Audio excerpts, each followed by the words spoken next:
Howdy, folks. This is Tony here, and I am live with Mr. Jason Woolridge, who is running for Virginia House of Delegates in the 89th District. The purpose of this interview is to give you, Mr. Woolridge, an opportunity to do three things. Number one, to introduce yourself to the audience and to the voters. Number two, distinguish yourself from your opponent. And finally, lay out your vision for our state. And with that in mind, let's begin. Mr. Woolridge, please tell me a bit about yourself and why you've chosen to run. So I am a lifelong Virginian. My wife and I both are from Richmond, south side of Richmond area, a little town called Midlothian. If you've ever been up to the south side of Richmond and been through the town of Midlothian, you'll know there's a name, a street with a name on it, and it matches my last name. My family came over in the 1600s from Scotland and landed here as blacksmiths, and we've been here ever since, really. A few of us have migrated on to Kentucky and Texas and those areas there, but the core is still here, and there we are. I am a fourth generation United States sailor. Did 8 years in the Navy as a ET nuke. During that time, I did 3 deployments, full deployments, and 2 surge cruises to defend our country.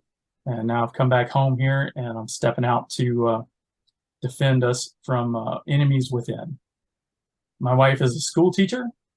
She's been a school teacher for 18 years. My sister is a school teacher. She's been a school teacher for 22 years. My father and my mother-in-law are both retired school teachers. So education is also a big part of who I am.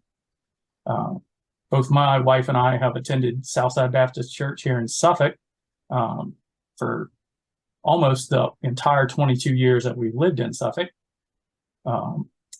We took a brief stint away and helped plant a church out in the Isle of Wight, and now we've come back. So we are both Christians. We believe in the traditional family, and that life is a precious gift from God that we should always protect. So yeah, that's a little bit about my history. Me as a person now, I'm a professional engineer. I work for a company in Chesapeake, and we do design engineering work for government agencies like Special Operations Command, WARCOM, and things like that. So I am a problem solver by nature.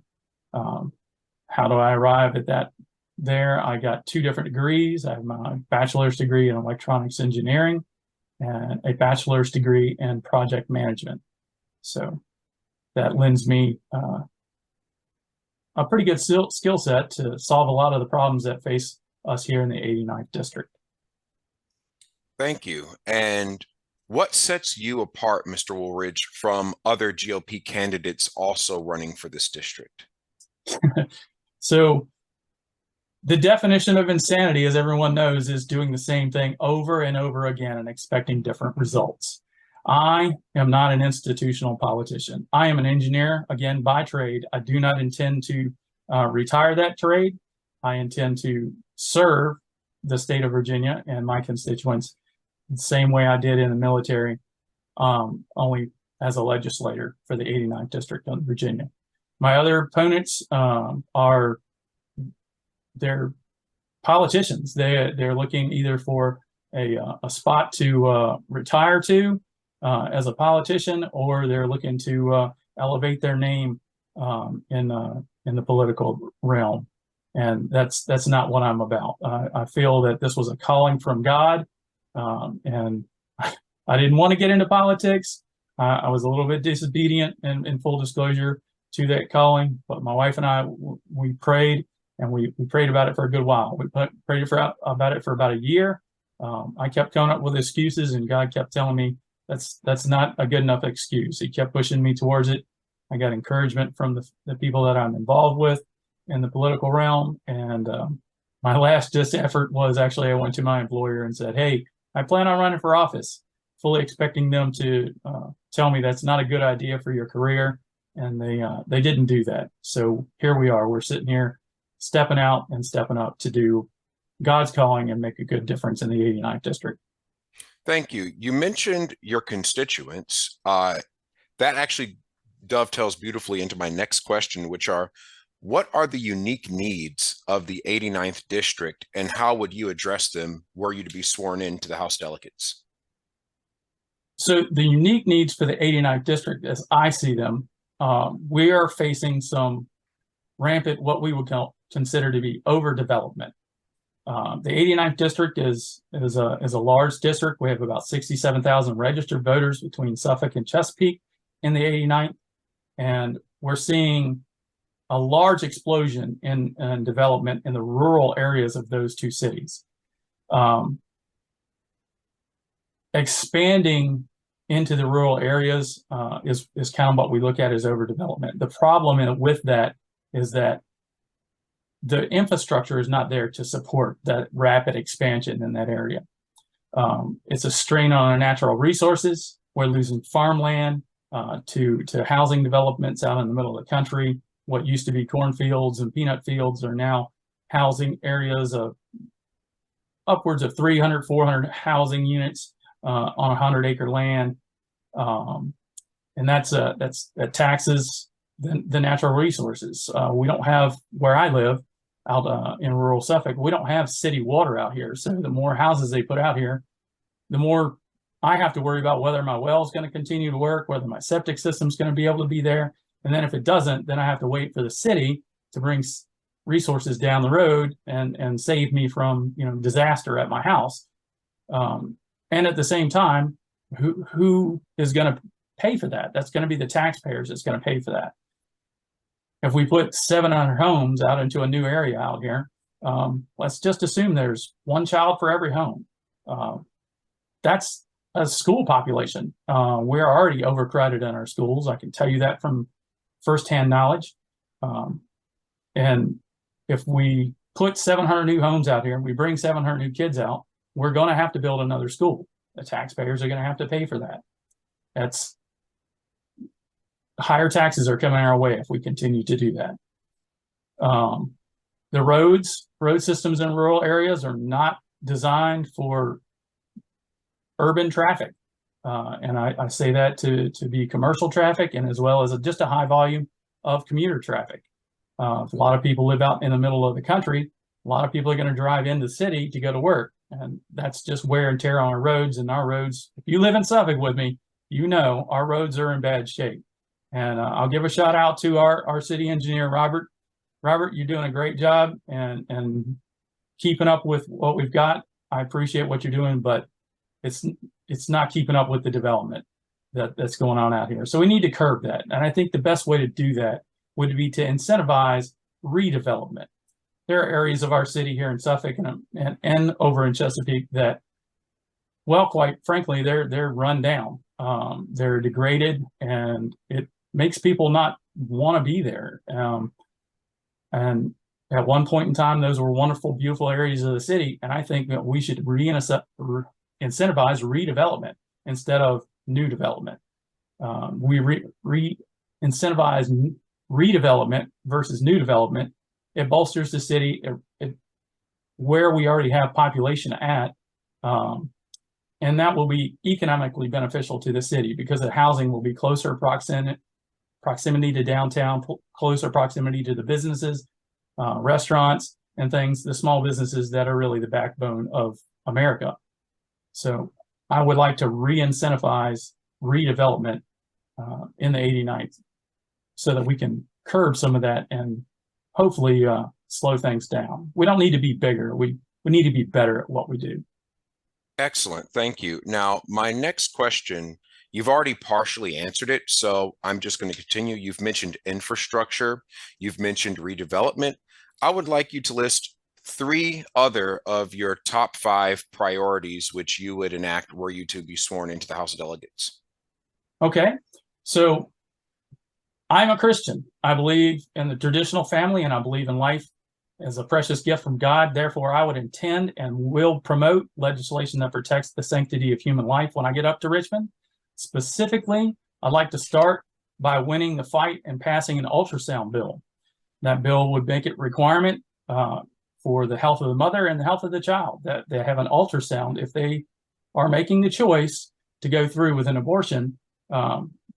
that we could see that there is life there, and maybe that would change someone's decision about that, or maybe it would reveal something that is a health concern, and that would be beneficial to both parties involved. As a U.S. Navy veteran, again, I fought for our country. I defended the United States Constitution, and now I want to fight, and I want to fight for our conservative Virginia. I want to continue to defend our freedoms right here at home. I got my start into politics, standing up for the Second Amendment. I plan on continuing to fight to secure all of our inalienable rights, life, liberty, and the pursuit of happiness when I get up to Richmond. So I'd like to repeal some of those red flag laws that our former governor put in place. That would be another one that's top on my list.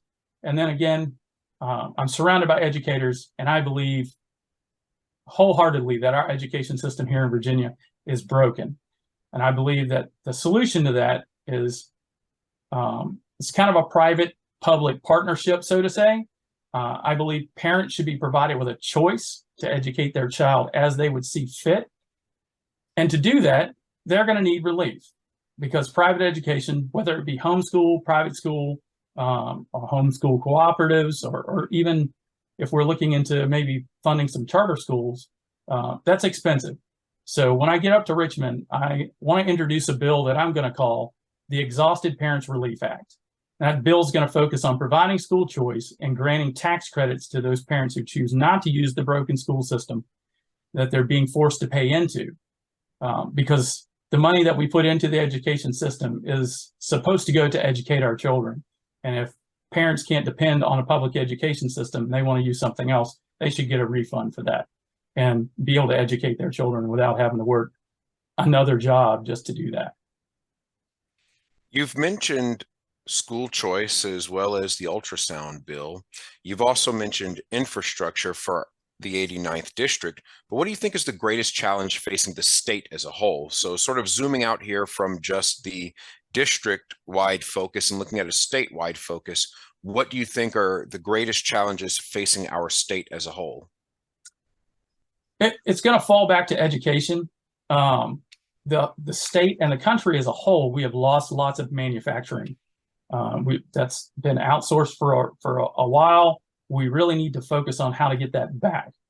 America is one of the most technologically advanced countries on the planet. We have technology at our fingertips that we take for granted every single day. And one of the things that I found very concerning is some of the statistics on the school systems here in Virginia. Lots of our school systems are ranked high as far as district likability. Those things from diversity to how little children get suspended from school to how many children are actually graduating from school, and those programs like No Child Left Behind. What they're doing is they're kind of lowering the standard of our education, because and I can see that because I'm an engineer, and it's very difficult for us to find good engineers when they come out. If we do, we usually have to pay them to come and move here where we are. But in Virginia, we rank, especially down here in the Tidewater area, most of the school systems are ranking below the top 100 in STEM. That's science, technology, education, and math.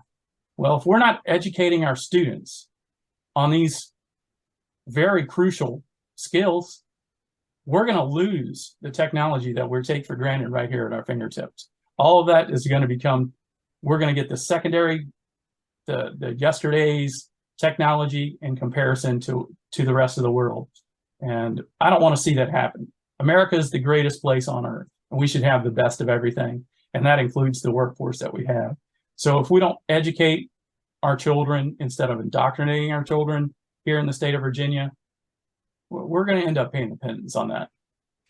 I'd like you to delve deeper into that. Are there any specific bills that you would write, or the general idea of a bill that would be used to encourage better STEM education in the school systems? Well, I'm going to go back to what I said earlier. The Exhausted Parents Relief Act. What that's going to do is that's going to shoot a flare off. It's going to shoot a warning shot over the bow, to put it in military terms, the way the public education system's working. It's going to put the school boards and the superintendents that are in Virginia, it's going to put them on notice, because when parents start taking their children away from the school, those tax credits that are coming with those children are going to come out of their budgets. And that's going to be a little disconcerting. It's going to be a little painful for them. And they're going to start asking the questions, well, why? And I believe that again, it's the school's job to educate our students, right? I want to see them learn how to read, write, do arithmetic. I want to see them advance and figure out what they're good at. I would like to see charter schools in the state of Virginia, because not everybody's going to get to be a Tom Brady. Not everybody is cut out to be an engineer. Some people are cut out to be journalists. Some people are cut out to be accountants. So why not design some education that identifies these skill sets in children early on, pushes them towards those skill sets so that they can be the best that they can be at that. There's an old adage, the good want to be better and the better want to be the best. So the best never let the better, or the better never let the best rest. And it's all about getting better. You want to have a little bit of competition in everything so that you're not relaxed and relying on the haunches of those that came before you. You've mentioned competition, and this next question deals a bit with that, because obviously you are going to be competing with other candidates for the GOP nomination and then against a Democrat opponent in the general. My question is, I'd like you to apply some criticism to your current primary opponents, as well as the state in general.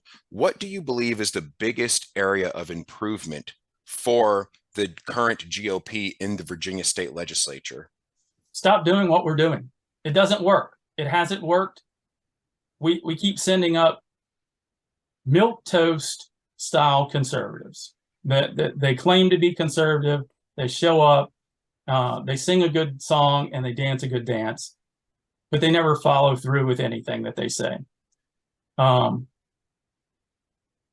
have a problem with someone who will start a job but not finish a job. An engineer, a project management, projects have set beginnings and set ends. You didn't accomplish anything if you don't deliver a project, and you can't set out to do anything without a proper plan. I don't believe that either of my opponents has voiced an actual plan for what they want to do. One of my opponents has a list of prominent name endorsements that will fill up majority of your computer screen. I guess he's a very well liked person in the established milquetoast Republican community, and that's great. But it doesn't show me that you can do anything. My other opponent is he's done some things in his life that are good, and I've met him and talked to him a few times, and he's a very good man. But he has promised the people in the city of Chesapeake that he would do a certain job, and now he's looking for basically a promotion without completing that job. So you take that for what it is at face value. I don't really like to throw mud at anyone, but we have lots of problems, and doing the same thing again and again and again is not going to solve it. Understood. You have put forth a lot of effort into the primary race, but this next question is going to pivot more towards the general election. So let's imagine for a second you've won the primary. You are now on the ticket on the Republican side, and now we're past the primary stage. We're in the general. Imagine you're sitting across the table from a legacy Democrat voter, of which there are some in your district, I have met them, who are just used to voting Democrat left and right. They see the R beside your name, they immediately feel some form of apprehension or something of that nature, suspicion. What would you say if you're sitting across from a legacy Democrat to help them understand why they should change their voting habits and give you a shot? That's a wonderful question. And I'm going to go to a little bit of a civics lesson for you. We do not have a democracy. Surprise, surprise. We have what Ben Franklin can be quoted as saying, a representative republic if we can keep it. We've not done too good of a job keeping it right now, but what a representative republic means is that we have representatives, i.e., I want to be your representative, your delegate to the Virginia House of Delegates and a legislative body here in the state of Virginia. We have congressmen that are supposed to be representatives of your district from the state up to the federal government.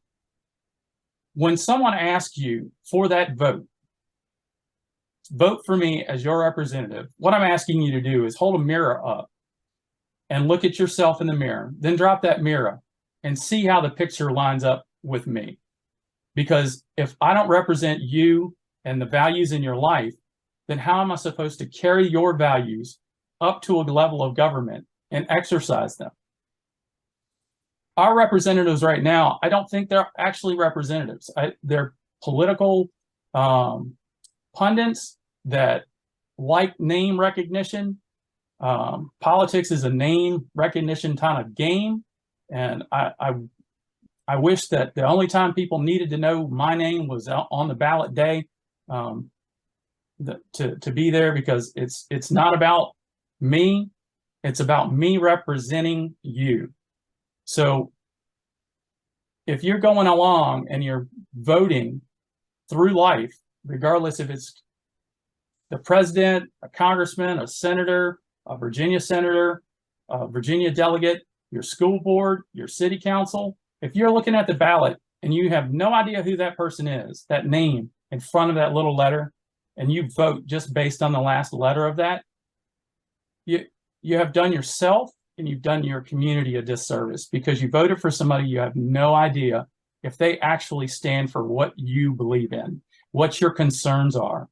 So if you don't know how they're going to represent you, regardless of the letter at the end of the ballot, I would encourage you, I implore you, I beg you to get to know the person that's on that ballot. Get to know them, have a conversation with them. It's okay that not everybody agrees on everything. We have a civil discourse in this country that used to be a civil discourse, and the divide has gotten greater and greater. But that's a result of exactly opposite of the way this government is supposed to work. We're supposed to be a government for the people, by the people. And somehow we have gotten to a point where we've even seen it a lot in the media and on the national level, where during COVID, you see a lot of your representatives, your Congress people, that put everybody on lockdown, forced everybody to wear masks, and they themselves went out to dinner and weren't wearing a mask and got their hair did when all of the other hair salons have been shut down. So it's those people are supposed to represent you. It's not supposed to be rules for thee, not for me. It's supposed to be the people are governed by themselves, right? A government for the people, by the people. Representatives need to represent those people. And I'm a conservative. I'm a Christian constitutional conservative. I'm seeking the Republican nomination because our state has a two-party system, and the Republican Party most closely aligns with my personal values. I would implore people to examine what your personal values are and find out about that candidate before you would vote for them. Thank you. And our final question is pivoting more towards the children as far as school safety is concerned. Obviously, your wife is an educator. You know about education. You've probably read news articles about violence occurring in schools, fights. I have worked in education and seen those things firsthand. You're also aware, for example, of the incident in Rich Neck Elementary.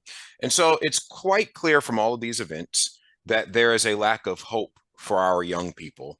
And so the final question I would like to ask you is, let's assume Virginia's youth are standing all in front of you. What would you say to them to instill in them hope for the future?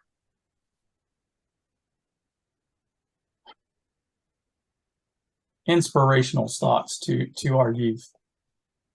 You're the future. You're the future of this country, of this state, of this district, and you are the most important part of life right now. We should be focused on you, on making sure that you get the education that you need. We should be focused on finding you family values that you need. As a Christian, I believe in the traditional family, and I believe in the 10 Commandments. I think we messed up. We messed up when we took the 10 Commandments out of our courthouses and out of our schoolhouses. Now, if you're a secular person and you're like, oh, I don't want to hear about this Christian stuff, that's okay. I will give you this. We can argue and have a religious debate over the first 4 commandments, but let's look at the commandments 5 through 10. I believe that these commandments give us the rules for a civilized society. And it starts with the 5th commandment, where it says, honor your father and your mother. Without honoring the father and the mother, there's nothing that the father and the mother can impart to the youth or the next generation of people here on the planet. Then there's rules that the family would then dole out so that you can operate in society with other human beings and not have to worry about fighting and violence and things like that. Because the next set of commandments says, do not lie, do not cheat, do not steal, do not kill, do not commit adultery, and do not covet your neighbor's possessions. All of these things just set up on how to be a good human being to the next human being next to you. And by taking those out of our schools, by taking those out of our courtrooms, we have created environments, just like up in Newport News, where the home life, I'm not sure what it was up there, but I can bet you that it wasn't quite do not steal, do not commit adultery, do not murder, because those things, if they were coming from a family that understood that you should honor your mother and your father, and your mother and your father are going to tell you not to do those things, it wouldn't be an issue. And school wouldn't be so much about what you feel like or what you want to be like and trying to teach you how to be a human in society. It would be what its real purpose is, and that's to educate you, to teach you how to read, write, do arithmetic, to teach you how to be an engineer, to teach you how to be a journalist, to teach you how to be an accountant, to teach you how to be a carpenter, how to be a plumber, how to be a welder. Society needs all of these things. And we need, as America, we need and we want you to be the best of those that can be. So I would focus back in on what's missing on the family. And I think that society will come back into line when we understand that the family is key and cornerstone to us being a civil society and not leaving our children with despair. Excellent. Thank you, Mr. Woolridge. That is the end of my questions, but I leave the floor open if there are any parting messages you would like to leave with the voters, with the audience at this time. I will give you time to do that now. Thank you very much. I was unexpected to do that. We have lots of things happening out here in the 89th district right now. I can tell you that me being an outsider trying to get in, it has opened my eyes to the political game. There are quite a few attacks even coming within the party that just want to keep things the way they are. The status quo, when it's held up, the established control, they're all nice and smiles and pat each other on the back, but really they're just there controlling things. So I I implore people, get involved. Get involved with your community. Get involved with your school board. Get involved with your city council. Get involved with the delegate races. Get involved with the state senate races. Get involved. If you're in a church and your church doesn't preach politics, ask the preacher why. Because politics is the study of people interacting with the world. And as Christians, we're called to be in the world, but not of the world, which doesn't abscond us from our responsibility to interact with the world. Running from sin is a good thing, but if you're called to defend the faith against sin, running away is cowardice. And I think we've been cowardice for too long, and we've let things slip away, and we're losing our society. So get involved, people. Please get involved. Look for people like me who are just mad at the way things are going. I'm new into the politic game, so I'm probably going to step on toes as I go, but I'm a defense contractor. So one of the funny things that I like to say is, when I go to work, I go to build warships, not friendships. Thank you very much, Mr. Woolridge. This has been Jason Woolridge running for the 89th District in the Virginia House of Delegates. You can find more about his website, and the website is, please tell the audience the name of the website. www.jw4va.com. Thank you all very much, and you have a wonderful day. Thank you.